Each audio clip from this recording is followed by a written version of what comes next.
Meanwhile, All right, let's. Holy crap. Jerry, that's a little bit more than a little bit of smoke coming out the back of there.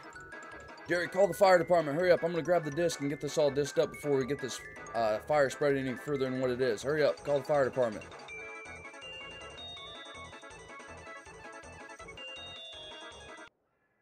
And welcome back, guys, to another video here on Farm Sim. Oh, whoa, hold on. Whoa. Whoa. Hold on. Let me get that door shut. Letting all my hot air out of my house here real quick. It is cold outside. I need to put on a sweatshirt. Alright. Alright, there we go. Now we are ready for the day. It is a whopping 23 degrees outside. It is a brisk and cold December morning. And, well, actually, let's just take a look at this sunrise. You know, this is beautiful. Get the pickup in the back, or in the foreground here. This just looks amazing. But anyway, we need to get the day started. And, I'm missing a window? Whatever. So since the last video, I've gone through and I got myself a decent bale stack going over here on the left. And I got a lot of corn stalk bales left over. So in preparation for a brutal winter, I went through and did my cows a favor. So we have a shelter belt going on right here of corn stalk bales, because this is about the only thing other than bedding that these things are good for. Went through and this whole field was just filled with them. There was like probably honestly about 300 bales over there. It was a pain. It took me forever to get all of them put onto a trailer, loaded up, and sold. And then, of course, we still have our straw bales over here. I don't know exactly what I want to do with those. I do need to get those sold or something at some point. I'm not real sure. Still have our silage over here. Haven't even opened that up. I'm going to be waiting until we run out of bales or using those with the bales. So that way we got some feed going on. And my parking spot is taken right now. So we're just going to pull up alongside the Quonset over here and call it good. Run over some bushes. We need to go ahead and get our grapple buckets put back on. It's going to be taking a little while to do this. I got to get all the pins all adjusted right and make sure that we don't mess anything up on this. I think, oh yeah, there we go. Alright, let's just slide that pin in, get it raised up, and we're good. Now we just need to make sure that we go through, get our cattle fed this morning. They are looking, I always have problems with this gate. Let me just kick it. Maybe it'll open. Okay, maybe it'll hit me back again like it always does. But cows are looking kind of hungry this morning, so we're going to go through, make sure that they have enough feed, and try not to take out the fence at the same time and not topple over top of one of these. But got a lot of work going on today. We have our last, well, we do have a cornfield left, I think, or like a half of a cornfield. I'm not too sure. I'd have to go over and look. I don't remember exactly what I did. But we have our bean field here on the home site. We have a little bit left over there. We kind of took a break. We were slowing things down a little bit. You know, the beans and the corn weren't exactly at the moisture level I wanted them to be at, but that's fine. I mean, they're still good. We're still going to get a decent amount of yield as long as we don't get snowed out. And where am I going? I need to go this way. But I think for the plan for today is we're going to get this field done. After we finish the field, that's, well, can't really see it, but over off that way. Once we get that done, we'll start over here and should be done with harvest after today. I'm not expecting anything to take too long. I don't have any help for today, so that is a minus on today, but that is alright. I'll just be bouncing back and forth between the combine, the truck, and the grain cart. Come on now. And now that we got the combine all fired up, we're going to let it warm up here, and I'm just going to go through and explain a couple things. So right here we have our mower truck hooked up, or our mower trailer, not our truck. Yeah, we got a mower truck right here. You know, even though it says Freightliner on it. But we got our mower trailer hooked up to our Freightliner. Of course, we still have the trusty 2388 Case IH and my newer tractor, the Case IH 280 Magnum. That's going to be pulling the 850 bushel Kinze grain cart. And this combination has been doing pretty good so far this season. We haven't had any issues with anything. Yield expectancy has been kind of around where I want it to be, if not maybe just a little bit higher. And then we still have our grass fields that I haven't even touched them, and I don't know why. It's just kind of, I I don't really want to touch them, I guess. I just turn my lights on. Oops. It's not that I'm being lazy about it, it's just that it's kind of, I don't know, I think I got enough bales for right now. They should last me through the wintertime. I'm not expecting anything really terrible to happen with cattle. I mean, we have enough bales, and if worse comes to worse, I do got enough straw bales and enough corn stalk bales. I could definitely sell them, so that way I do have money to buy bales if I need to, even though I really don't want to. But here we are. We're just going to get ourselves started where we left off on the last time you guys seen me here, and we're going to be chugging along at 4 miles per hour. And if this was a high-speed race, we would be definitely not winning this. Oh, there goes the train again. I love seeing that train. Makes my day. Now, something you guys are probably going on and wondering right now is if I'm going to go through and bale up all the, I guess the soybean trash that comes out the back of the combine, or the, I guess it makes a straw swath for some reason. When I go to disable it, so hopefully I click the right key for this. Yeah, there we go. If I click that key and disable the straw swath, it just does the same thing, but just not making it in a neat pile. So I just said screw it and decided just to mitigate the amount of dust going and flying everywhere, so I'm not hacking up bean dust all day long.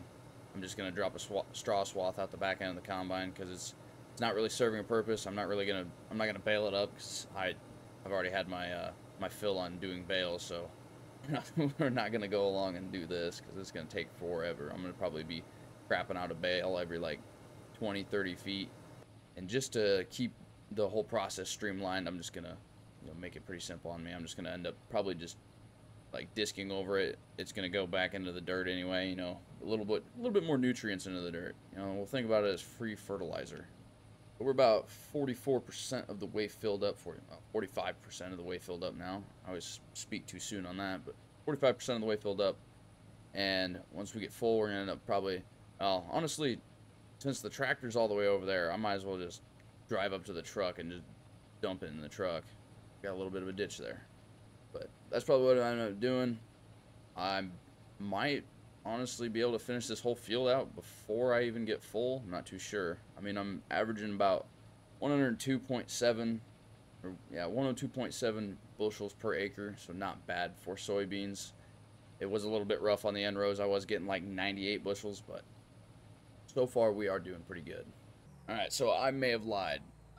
We filled up a little bit faster or sooner than what I thought it was going to, so we're just going to go ahead and mosey on over here towards the trailer and get this dumped in all professional like, as long as I can pull up to the right spot. There we go. We're just going to stick it in the back end of the trailer. I know you're supposed to load it from front to back, but yeah, we're not going to keep it really political. Got a little bit left of the field. The rest of it I should be able to fit inside the combine. We fit around, I probably should have paid attention. I think it's like 300 bushels, if I remember right, or maybe it's like 400. 413 bushels we can fit in the grain hopper up top. So we should be good. Got 100 bushels left to empty out here. We're emptying out pretty fast. It's like supersonic speed going on here. Once I get this done, we're going to go finish out the rest of this field. I'm going to start opening up the other field, get all the trucks, the tractor, and the grain cart moved over. And once I get the field opened up, find a good place to park that, kind of just out of the way. I might call the neighbor up because honestly I don't really want to bounce back and forth and waste too much time. I'm only just doing this because it's cold out, and I know how people don't like going out in the cold here. And I just, I'm being a good person for today.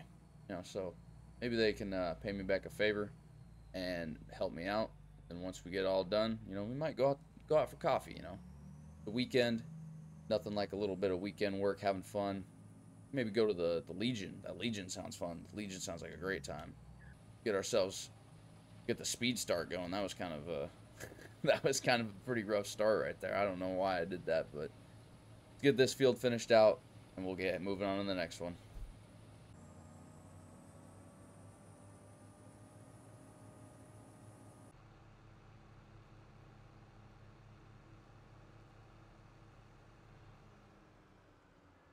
Alright, this is the last piece of equipment that we got to get over here to the site. So I opened up on this side of the field, and now you guys can kind of see the setup that we got going on here. And the the extreme mess of bean trash that we got out here as well. So the whole purpose of this site right now is, since this field is kind of extra and we are out of debt, because that was kind of like the main goal of this harvest. Yeah, just hop up here, you know. And so what we got here, let's run and jump over here. So this Mauer grain trailer is going to be sitting over top of our Soaring Eagle drive-over conveyor, going into our Hatchfield, I think it's a Hatchfield, Hutchinson, my bad, our Hutchinson auger that is powered by the oh-so-powerful Allis-Chalmers WD-45, and it probably honestly doesn't have enough horsepower to actually run this auger, but for this purpose it does. And then if I can run all the way, I cannot do that. Okay, well, if I could run all the way up this auger like I should be able to, it's going all the way to the top of our Sioux bin here, and then it is unloading into the top, and we've already unloaded a little bit in there right now. It does measure in liters, but I think it's like 800 bushels or something, but we have 20,376 liters out of a possible 422,868 capacity.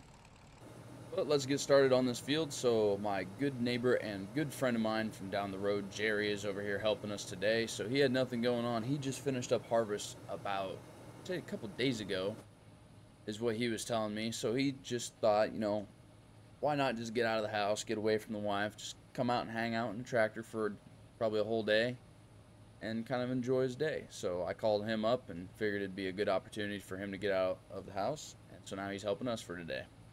We're going along making our first cut in this field, and I mean, honestly, down there at the bottom you can see my little yield monitor, and we're dark green. We are sitting very, very dark green, and I'm expecting that will increase our bushels per acre. So I still have the bushels per acre for the other field, because I'm trying to get an average of how many bushels an acre we're getting for the entire harvest of soybeans this year, and then I can kind of just base everything off that about exactly kind of how much I'm going to be earning this year. But since all this is going in storage, I'm going to wait for a better price on beans. I did sell everything else just so that way I'd get out of debt. So right now we're sitting at $56,626, which is not that good. I mean, it seems like a lot, but considering that I have to buy about $30,000 worth of seed, and I also have to buy about $13,000 worth of fuel for next year, we're barely breaking even. Come on, Jerry, my auger's out, and I'm waiting on you, and you're just driving right through my beans. What the heck, man? Jerry, I figured you were smarter than this after the last time I fired you. Come on now. Come on, Jerry, catch up. Oh, wait, is that Jerry's wife? No. Whoops, that's probably why. Jerry's wife, Shanine.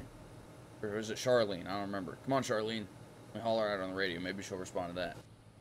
Charlene, if you don't hurry up, I'm going to let Jerry know that you're over here taking his weekend help. Oh, there we go. That got her going. She's like, please don't tell him. Please don't tell him. Okay, maybe she didn't hear me.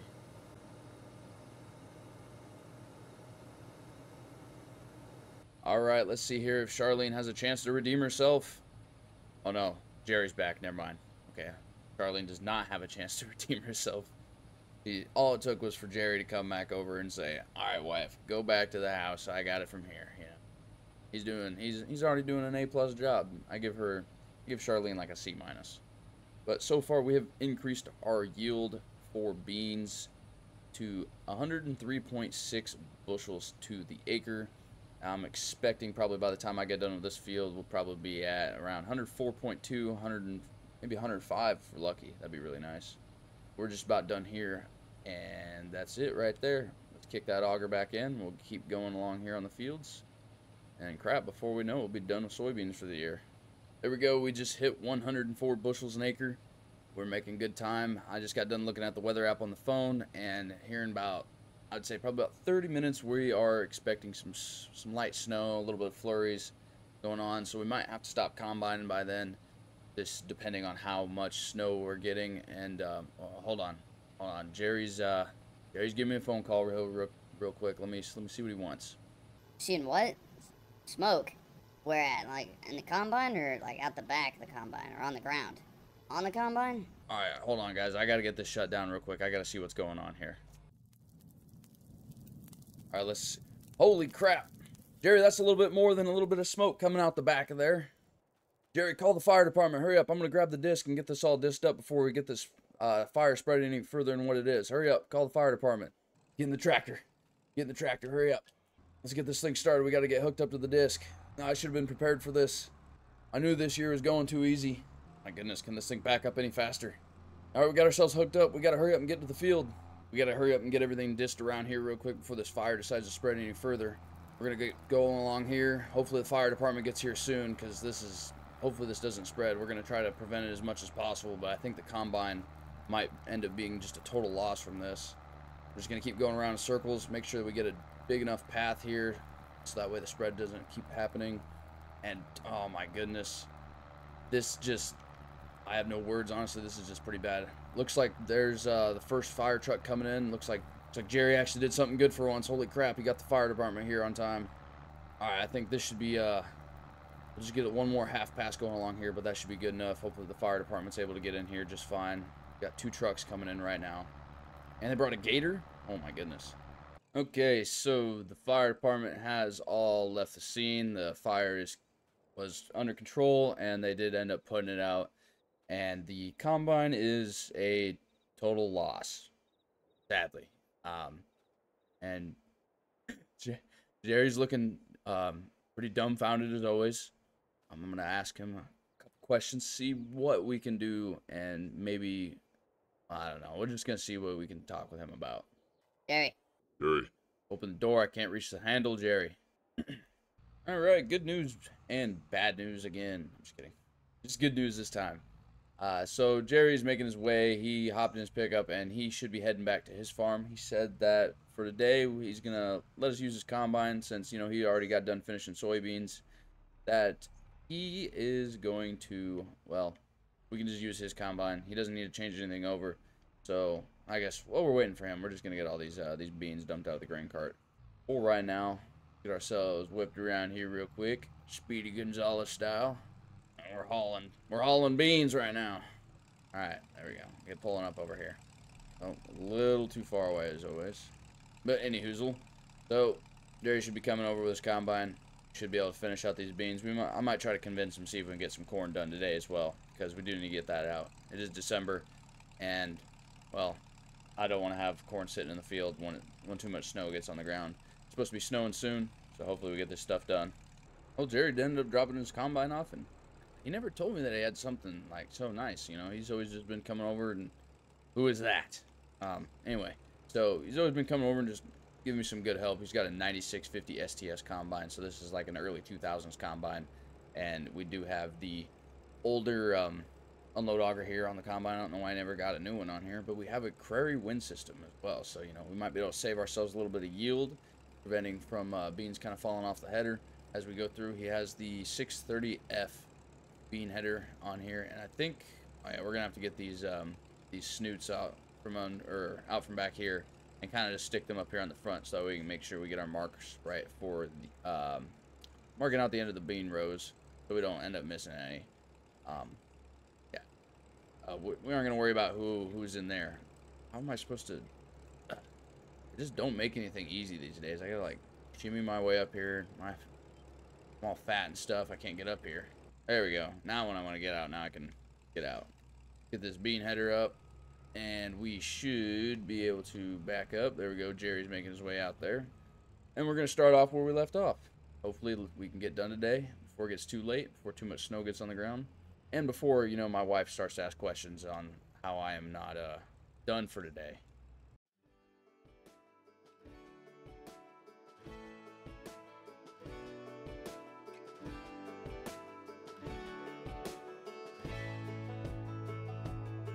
Man, I always had stories about the city life and the crazy nights. Figure I should probably give it a try. Maybe check it out, see what it's all about. But the traffic was fast and the money was slow. The people I met you never get to know. I kinda miss this place I used to live back home. 'Cause up here it's breakneck, paycheck, rat race, what's next? I'm tired of feeling like a small fish in a big pond. I think I'll go back where I came from, where everybody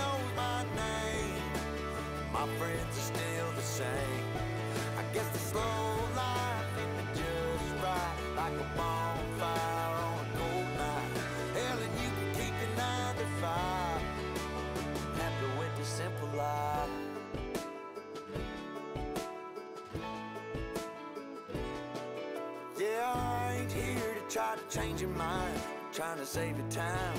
In case you're thinking about breaking out the bucket list, girl, you can skip this funny business.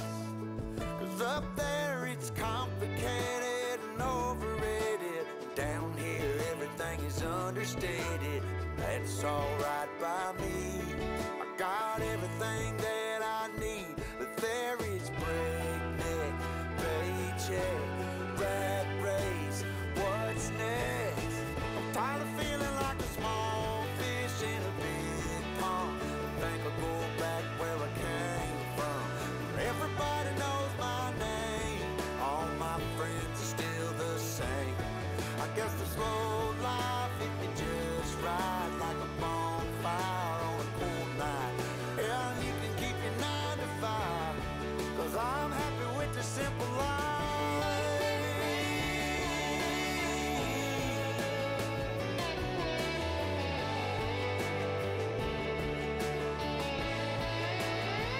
Tired of feeling like a small fish in a big pond. I think I'll go back where I came from, where everybody knew my name, and all my friends are still the same. I guess the slow life hit me just right, like a bonfire on a cold night. Hell, you can keep your 9 to 5, cause I'm happy with the simple life.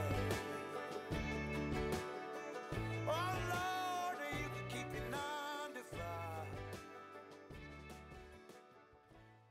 Alright guys, let's get this green bin all shut up. So we just ended up getting corn all finished up, and well, there we go. I just kind of got stuck on that bush, but got corn all finished up, and with the help of Jerry, we were able to, holy crap, that was a struggle. With the help of Jerry, we were able to finish off today. The combine is still currently out in that field, so it's probably going to end up sitting there, I have no idea, probably for the remainder of this year at least. I'm not really too worried about getting it moved. It's still pretty warm. You know, it did go up in a ball of flame, so it wasn't exactly the greatest day today. But I mean, other than that, I mean, it's been a pretty good day. That was the only thing that went wrong. We're gonna go ahead and get the 7120 all started up here real quick, and I'm gonna work on getting this field all cultivated up. I'm not just gonna work on the outside edges, and then maybe a little bit around where the combine's at, but I'm not too worried about it. Get this all unfolded here. We'll just start right here. Right here's good a spot as any. As long as I'm starting, that's the only good thing. But anyway, like I was saying, so Jerry's coming in clutch with letting us use his combine, so that helped out a lot. The harvest season is now completely over for us. Got all the corn out of the fields, we got all the beans out of the fields, and I still haven't gotten rid of all the weeds over there, and my corn header is floating, so it's possessed. And I think we left off with about, I think a little over, well, somewhere around 2,000 bushels of corn in our grain bin. So we got enough in storage that we can sell next year when the corn prices do go up. And then we have around 2,500 bushels of soybeans as well. So whenever the prices do go up, I'm expecting probably next year around March, April, probably around April, honestly. April time frame, we should be able to get some corn, soybeans sold. And I got to work on getting an insurance claim for the combine, because that is, I mean, it's a total loss, so we should be able to get something hopefully as good, if not a little bit better, to replace that combine. And if you guys have any ideas on what combine I should get next, you guys should drop that below down in the comments. Or if you know of some place that has one for sale, you know, looking around, maybe thinking, like I'm throwing around the ideas of Kloss, a Caterpillar maybe, or just sticking it with the old case, maybe getting a couple years newer, like an early 2000s 88 series case combine. Not knocking the idea of having a John Deere, but I would like to keep maybe a little bit like some uniqueness to the farm. I know everybody's running John Deere combines. Jerry's got one, so you know, if I ever feel like throwing a little John Deere in the mix, I'll just ask him to use his. But having a little bit of case out here, maybe a Klaus, Caterpillar, or I was also throwing around the idea of a Gleaner, as one of them has just recently been launched, and maybe getting that demoed for next year. We'll see what we can do on that. Before I forget, right before I go to sleep, we're going to get these cows fed here real quick. So we are coming up with, I think we're 6 months out. We're going to have some spring calves this year. So that's a little bit newer for me since I've only ever done, well, no, spring calves. I've always done spring calves. Whoops. Delete that part, Marino. But we are coming up with getting calves here in, I would say, the next maybe 4 to 6 months. And so we're going to be getting some spring calves this year. And we should be expecting probably about, I think it was 180 of them. I think we got like, I don't remember, like 4 bulls or something like that. So we should be getting a decent amount of calves this year. The bulls got tested and they are all good, so they should be able to produce. And then all the cows were going through their cycles. So we're going to make sure that we get some good calves this year so we can get a little bit more extra money. As far as that, I mean, there's going to be really no other passive income for the farm for this winter. I do have some bales I'm going to be selling and going through and doing that, but for right now, I think that's all we can do for this year. I guess we'll see what the new year brings, and hopefully everything goes all right. Let's get this gate shut here real quick. This one always gives me trouble. Boom! Got it that time. But anyway, guys, like always, if you guys did enjoy this video, please don't forget to smash that like button, leave a comment, and subscribe to Midwest Ag for more. And I'll see you guys in the next one. Peace!